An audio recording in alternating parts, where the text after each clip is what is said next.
Hi friends, welcome to my channel. ఈరోజు మన ఛానల్లో చాలా ఈజీగా కుక్కర్లో కాకుండా నార్మల్గానే నాటుకోడి కర్రీని ఎలా ప్రిపేర్ చేసుకోవాలో ఇప్పుడు చూద్దాం.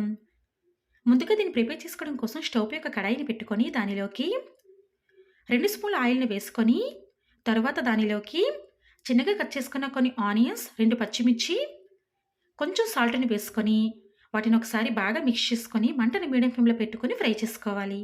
తరువాత ఒక మిక్సీ జార్ని తీసుకొని దానిలోకి 2 టొమాటోస్‌ని చిన్నగా కట్ చేసుకొని వేసుకోవాలి. అలాగే కొన్ని కొబ్బరి ముక్కలు, కొంచెం ధనియాలు, కొంచెం జీలకర్ర, కొన్ని బిర్యానీ ఐటెమ్స్‌ని కూడా వేసుకొని దానిపై మూతని పెట్టుకొని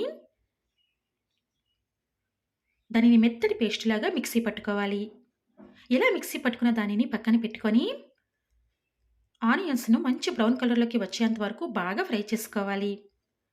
ఆనియన్స్ బాగా ఫ్రై అయిన తర్వాత దానిలోకి 1 స్పూన్ అల్లం వెల్లుల్లి పేస్ట్‌ని వేసుకొని అది పచ్చి వాసన పోయేంత వరకు వేయించుకొని తర్వాత దానిలోకి ముందుగా మిక్సీ పట్టుకున్న టమోటా క్యూరీని వేసుకోవాలి.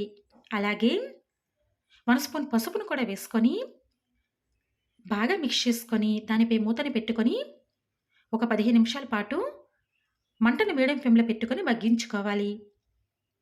15 నిమిషాల తర్వాత మూత తీసి మరొకసారి మిక్స్ చేసుకోవాలి. ఈ విధంగా మిక్స్ చేసుకున్న తర్వాత దానిలోకి 1 స్పూన్ కారాన్ని కూడా వేసుకొని ఒకసారి కలుపుకొని మరొక 5 నిమిషాల పాటు మూత పెట్టుకొని మగ్గించుకోవాలి. పేస్ట్ అంతా కూడా మంచి స్మెల్ వచ్చేంత వరకు బాగా వేయించుకోవాలండి.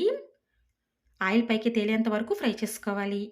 తర్వాత ఇదైతే అరకిలో నాటుకోడి కర్రీ అండి ఫ్రై చేసింది.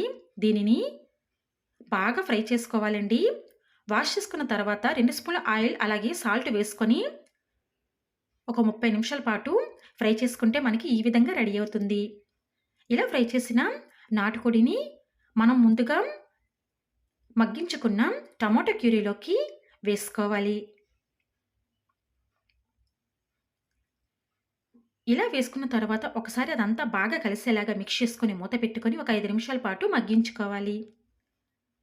5 నిమిషాల తర్వాత దానిలోకి సరిపడినంత వాటర్‌ని వేసుకోవాలండి.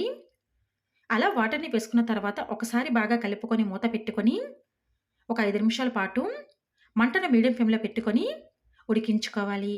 5 నిమిషాల తర్వాత మూత తీసి ఒకసారి మిక్స్ చేసుకొని 1 స్పూన్ గరం మసాలా, అలాగే కొంచెం చికెన్ మసాలా, కొంచెం మటన్ మసాలాను కూడా వేసుకొని మరొకసారి బాగా కలుపుకోవాలి. అలాగే రుచికి సరిపడినంత సాల్ట్‌ని కూడా వేసుకోవాలండి.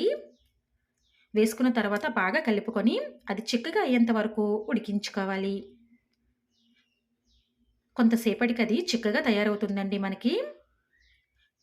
వీడియోలో చూపించిన విధంగా కర్రీ ఉండగానే మనం స్టవ్ ఆఫ్ చేసుకోవాలండి. దానిని పూర్తిగా చిక్కగా అయ్యేంత వరకు ఉడికించకూడదు. అలా రెడీ అయిన దానిలోకి కొంచెం కొత్తిమీరని వేసుకొని స్టవ్ ఆఫ్ చేసుకోవాలి. అది చల్లారిన తర్వాత మూత తీస్తే మనకి పర్ఫెక్ట్‌గా కర్రీ అనేది రెడీ అవుతుందండి. ఆల్రెడీ మనం ఫ్రై చేసినవే కాబట్టి ఎక్కువ సేపు మనం కర్రీని ఉడికించాల్సిన అవసరం లేదండి. క్యూరీనైతే ఎక్కువ మగ్గించుకుంటే సరిపోతుంది. అంతేనండి. ఎంతో టేస్టీగా తయారు చేసుకుని నాటుకోడి కర్రీ రెడీ. చాలా బావుంటుందండి. ఈ ప్రాసెస్‌లో గనక మీరు తయారు చేసుకొని టేస్ట్ చేశారంటే ఒక్కసారి ఈ ప్రాసెస్‌లో కర్రీని మీరు కూడా ట్రై చేయండి.